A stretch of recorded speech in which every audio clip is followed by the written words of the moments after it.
Hello and welcome to my channel, I Win to Lose Gaming. There's a lot of hype for everyone's favorite upcoming Coco Goat. If you're like me and you want GanYu for her ridiculously large charge shot multipliers and her copious cryo application potential, then I say to you, fellow cultured gamers, not even breaking one of Rex Lapis's contracts can stop you from acquiring the legendary Coco Goat. However, if you're not interested in her solely for her extremely rich backstory and plot, and instead you have high expectations for GanYu to fill a specific role, then you may want to wait a bit before spending those hard-earned primo gems.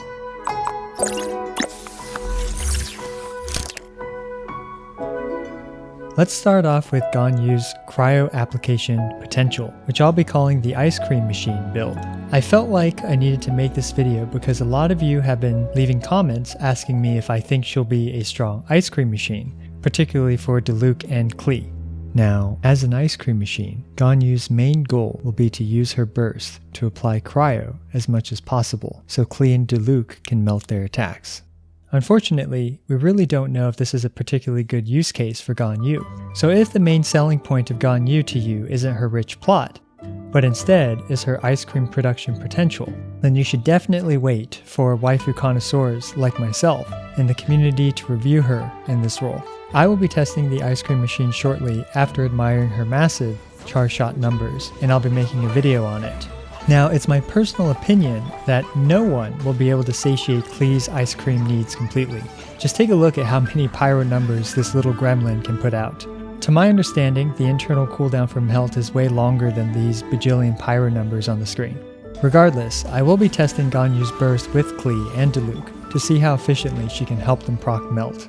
Now, one reason why I'm skeptical of GanYu's ice cream production capabilities is simply by analyzing her detailed kit. Looking at her ascensions and constellations, she mainly boosts her own damage, and also cryo damage.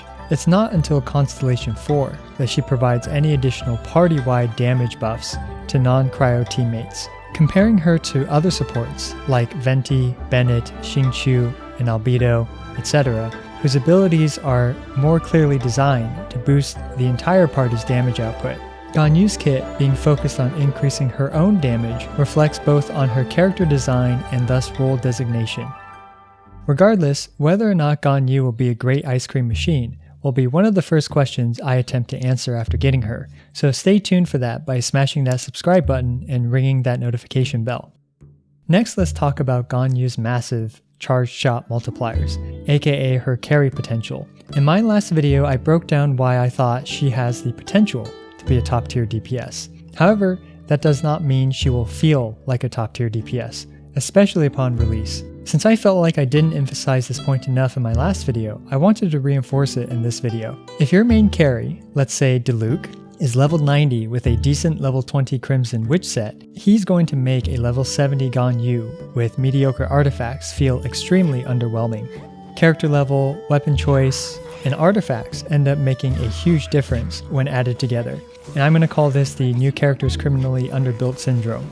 One might think, oh, it's only 30 or whatever base attack and 8% crit damage and 5% additional damage due to the level difference from character level 70-90. Or, oh, it's only 100 base attack and 15 attack percent from weapon level 70-90. Or, oh, it's only 4 levels on each artifact, which adds up to around 20 attack percent, 100 flat attack, 12% crit chance, and 24% crit damage, and 12% cryo damage. And, oh, it's only 2 levels on each skill, which is just another measly 15% damage increase. But all of this stuff adds up tremendously, and your GanYu will probably only be doing a third of how much damage she should be.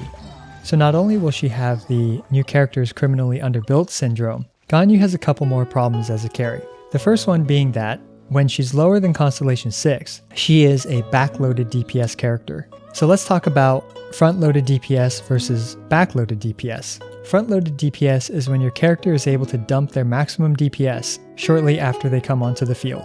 Generally speaking, this is preferred, but it's balanced with long cooldowns and potentially other problems. A great character to illustrate this with is Klee. Klee's DPS is front-loaded by using 2 Jumpy Dumpties and then dumping all of your stamina into charged attacks, leading to thousands of skill percent being put out in just a few seconds. However, after she's out of Jumpy Dumpties and stamina, her DPS is quite low, having to rely on animation canceling her basic attacks and the occasional charged attack for the next 40 seconds. With this example, we can see how Klee is a front-loaded DPS character.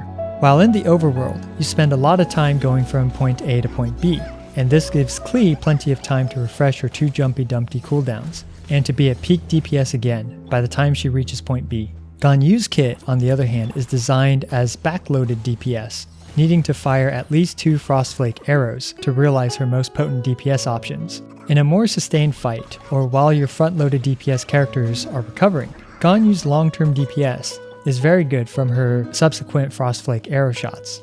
Unfortunately, GanYu's backloaded DPS problem is remedied by her Constellation 6, which removes her Frostflake arrow charge time when she uses her skill. Personally, I don't like it when Constellations remove a major problem from a character, like how Child C6 allows him to stay in melee form forever, but with that point aside, I wanted to point out that GanYu is a backloaded DPS carry. The next problem with GanYu being a carry is something that I covered in my previous video, and that is that she is a Cryo bow user.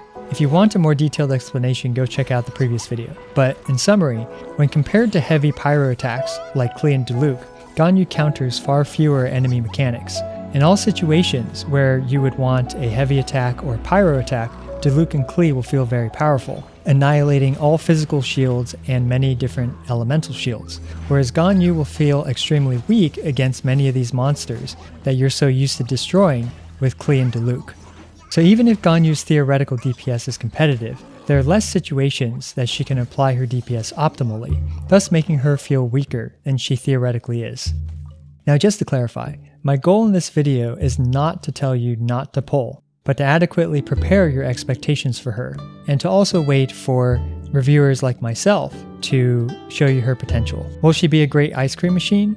Will she be a great carry at Constellation 0 to Constellation 5? If either of these are the main reasons you want to get her, then I recommend waiting for waifu connoisseurs like myself, who will pull for her regardless, to review her amazing skill kit. This is I Win to Lose, signing out.